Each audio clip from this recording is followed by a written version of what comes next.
Chapter 3. We walked until daylight broke in the sky. Mother said we must find some thicket off the track and get some sleep and hide during the day to avoid being captured. By the time we found large bushes, we were completely exhausted. We crawled into them and slept, covered with our blankets. I woke, feeling terribly hot, and kicked off my blanket. At first I did not know where I was. Then I realized I was sleeping in the thicket. The sun was shining brightly. I was thirsty, and I opened my canteen and drank a small capful of water. Again, I drank. I looked inside the sack for something to eat, and then realized I had given all my food supplies to the new mother and baby. I reached to Ko's rucksack and she woke. "I'm hungry," I said. "Let's cook some rice," said Ko. "Go gather some wood." She opened her sack and took out her mess kit. She measured half a cup of rice and used the rest of my canteen water to cook it over a fire she built between small rocks. For the first time in 4 days, we ate small portions of fluffy rice, with small pieces of dried fish from Mother's kit. I was still hungry, but Ko said we must use the rice sparingly, as we did not know what might lie ahead. We stayed there until twilight wrapped us in darkness. Then again, we were on the railroad track. Sometimes we heard strange noises and feared they came from soldiers. We would quickly run from the main track. With my rucksack and canteens bouncing about me, I would stumble in holes and on weed mounds.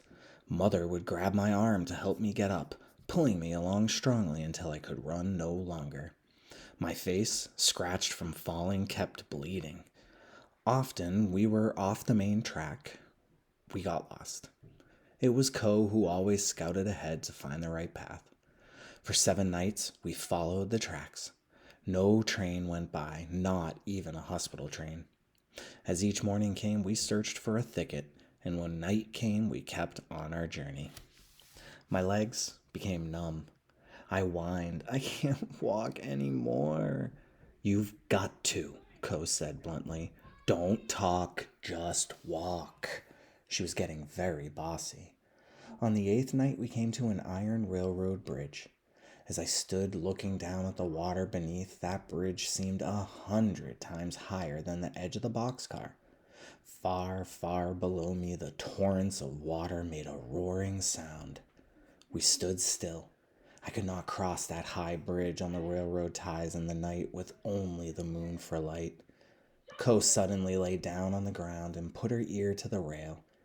She kept that position for a long time, listening. "What are you doing?" asked Mother. "Listening for vibrations," Ko said. "For a train. No train is coming. We must cross this bridge."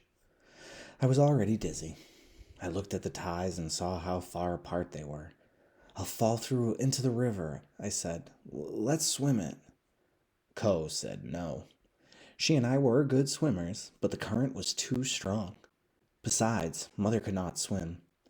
"But a train might come," I argued. "A train won't come if we cross quickly, and tomorrow night there will be less moonlight to see by.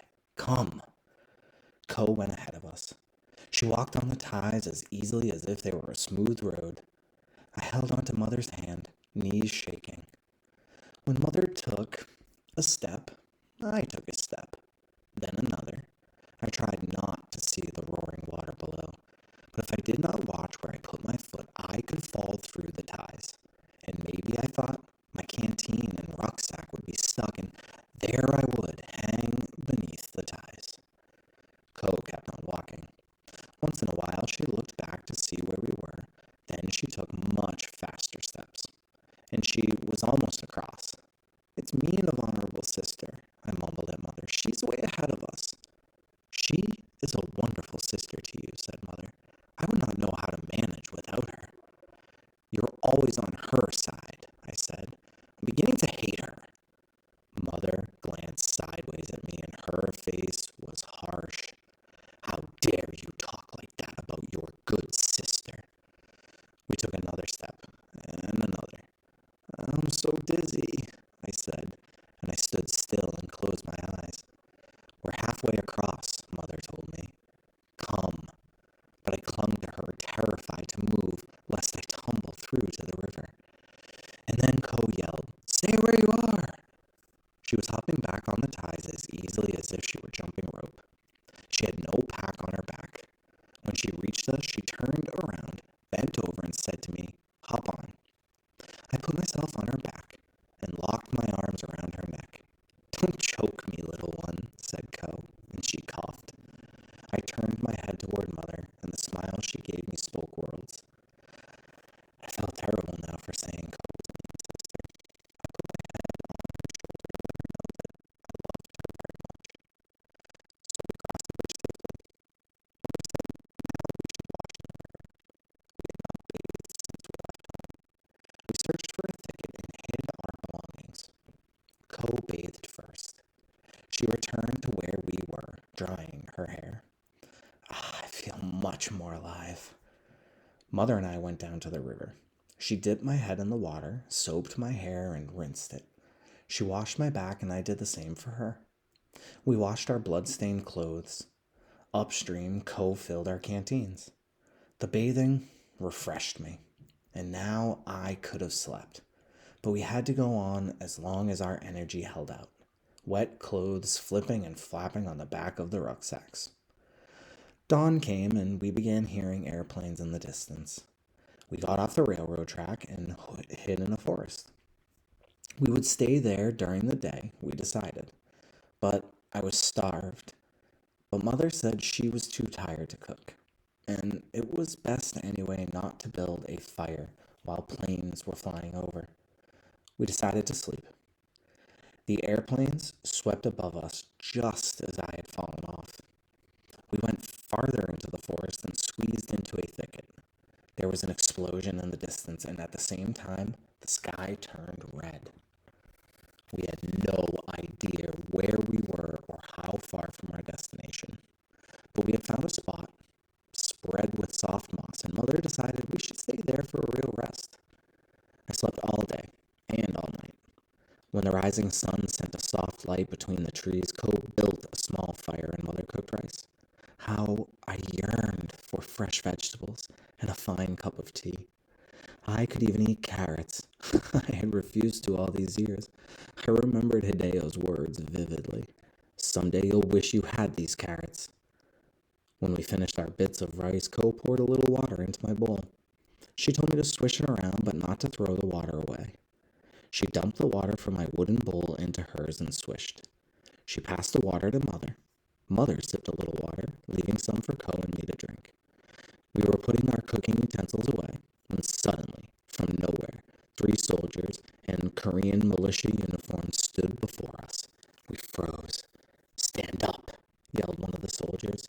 He was pointing a machine gun at us. The other 2 did the same. We stood. I moved closer to Mother. "Don't move," they screamed. My mouth went dry. My knees hardly held me. "What have you got there?" "Our belongings," Co said in the northern Korean accent.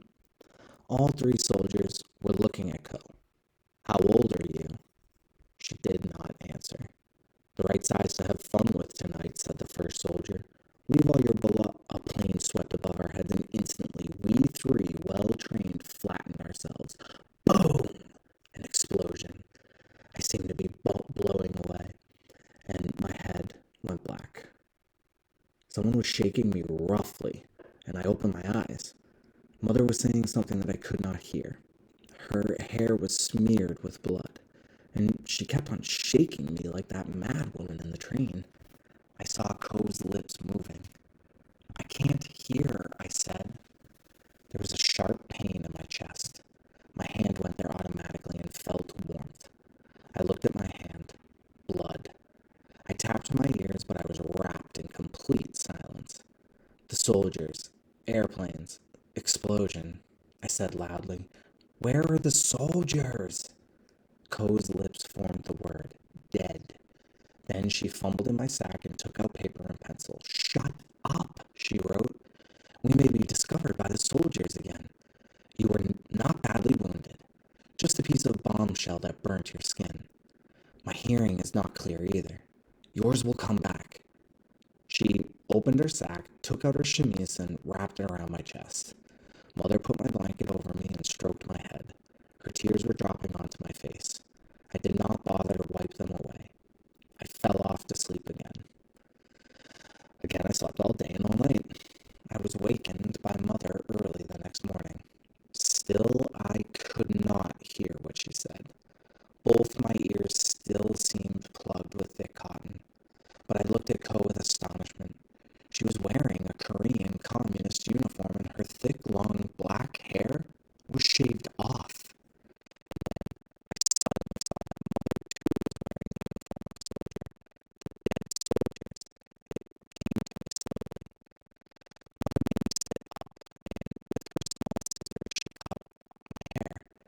Please don't shave my head, I begged.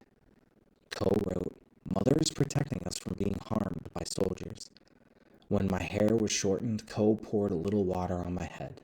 She soaked it. I fussed and cried and said, I don't want to be bald-headed. Be still, Ko wrote. She gave me a look as if to say, you spoiled brat. Mother had brought out from somewhere the family's precious treasure, our ancestor's short sword.